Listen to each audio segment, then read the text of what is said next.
Hey, what's up guys? Welcome back to another video. This time a review of set 75391, Captain Rex's Y-Wing Microfighter.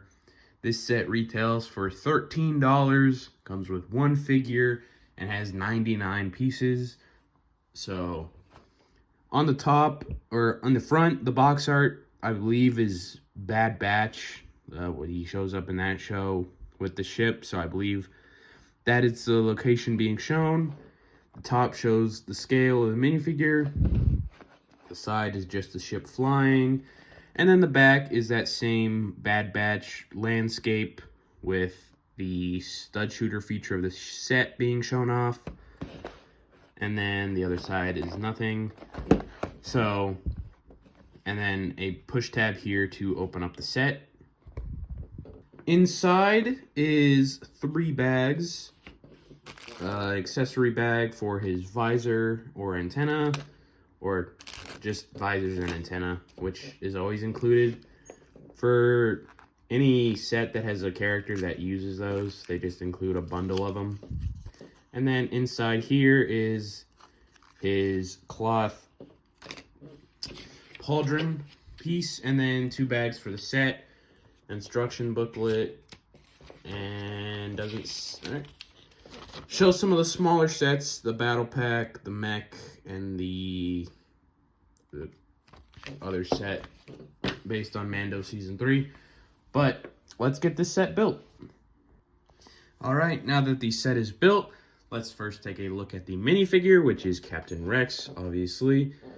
This is the exact same one as the Venator, which obviously caused anger for some people, which I've always found funny. You know, obviously I know people like exclusive figures, but you're kind of insane if the reason you bought a $600 set was for one guy you thought would be exclusive. But anyway, first, his helmet looks very good. Has all the nice printed details, the little tally marks, the horns,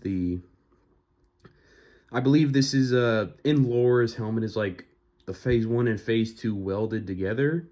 I'm pretty sure, so I think that's like welding marks right there. That's what that blue is. And then his little antenna as well. And like I said in the beginning, you can also fit him out with a visor as well.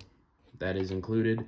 Underneath the helmet is obviously mostly the normal clone head, except he's got a little bandage right there from Clone Wars Season 7, which makes him a little more unique, makes him stand out a little more.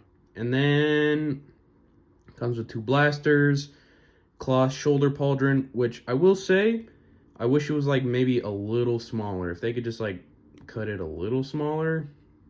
As of now, I think it's a little ginormous. And it gets caught a little on the arms here, like you raise it up. Like, it's not a big deal, but I think it would look a little better too if it was just a little smaller.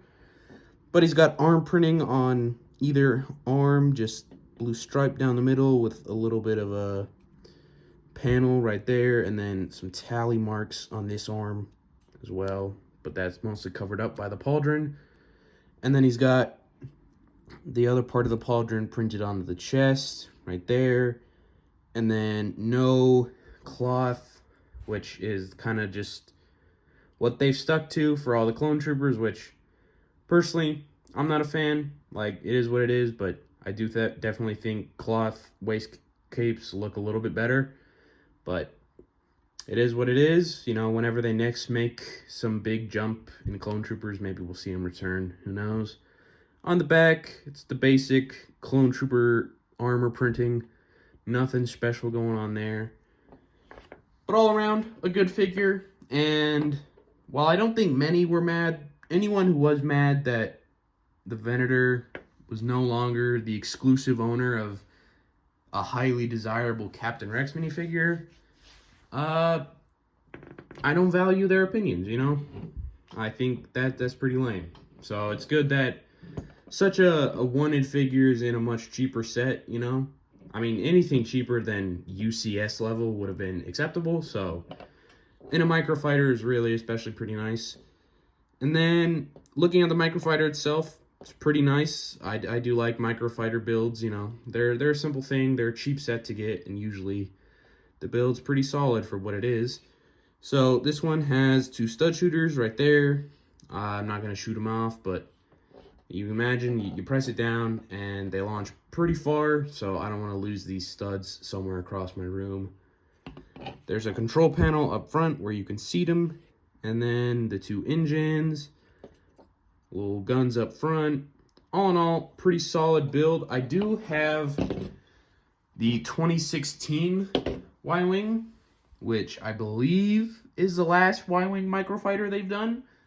And as you can see, they did a good job of making it different, because obviously in Universe, the Rebel Y-Wings are stripped of armor and stuff to be quicker. So as you can see, like right there where there's space, they filled that in on this one. Or the engines, obviously that's no armor plating. This is armor plated engines. It's simple things, obviously. And then also this one has flick fire missiles. This one has stud shooters. But all in all, you can see the difference between the era of Y-Wing, and also, I guess, I don't know, 9 years of building technique upgrades, though that I don't see much of, because it's just a Microfighter. I don't know how much you can improve on such a small set. Also, I will say, maybe it was just my set, but I got a lot of extra pieces for a 99 piece set, and I mean, I don't know, it just surprised me a little bit. But just a little anecdotal thing. All in all, a pretty solid little set. I did also get this for $7 on Amazon, so you know, if 13 is like too much, there's definitely sales out there to get it for less than $10, and I think that's a steal for, I'd say, a pretty good Captain Rex minifigure and a solid little build, you know? I mean, if you like Microfighters, you'll like this one. If you don't, I don't know why you're watching a review on one, but that's all I have for today. If you enjoyed the video, leave a like, subscribe to all that. I'll see you in the next one. Peace.